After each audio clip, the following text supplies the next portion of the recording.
Formé en Belgique pour contourner la contrainte des concours et après avoir travaillé 3 mois au CHU de Lille, Adrien est depuis 12 ans infirmier aux urgences de l'hôpital de Tournai.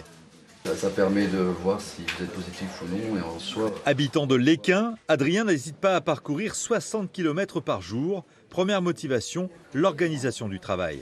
C'est une façon de prendre en charge de A à Z le patient, donc aussi bien dans sa toilette que donc pour visualiser les plaies, que de faire sa prise de sang, que l'ensemble des traitements, chose qui était un peu plus sectorisée en France. Avec son statut de travailleur frontalier, Adrien bénéficie aussi d'une fiscalité avantageuse et de primes qui rendent son salaire plus attractif. On a le droit à une prime de congé payé, donc on bénéficie aussi de ce qu'on appelle une prime d'attractivité, une prime de fin d'année. Si je dois parler en termes de chiffres, pour moi, j'ai équivalent de 1 000 € de plus. Un salaire de 3 500 € net qui fait rêver chez nous. C'est aussi ce qui motive Justine, domiciliée près de Lens, 100 km parcourus quotidiennement. Augmentation du prix de l'essence ou des salaires suite au Ségur de la santé, il lui en faudrait plus pour l'inciter à retravailler en France. D'avoir plus de moyens, pourquoi pas augmenter les salaires aussi, les conditions de travail aussi, je pense que sont importantes.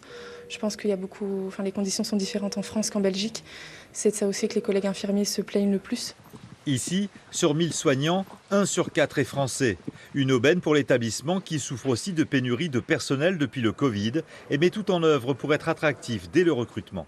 On a des salaires peut-être autour de 1 800 € net en France et on commence en Belgique autour de 2 100 €, 2 200. Et même avec une contrepartie de 38 heures par semaine contre 35 en France, le système hospitalier belge n'a pas fini d'aspirer nos futurs soignants.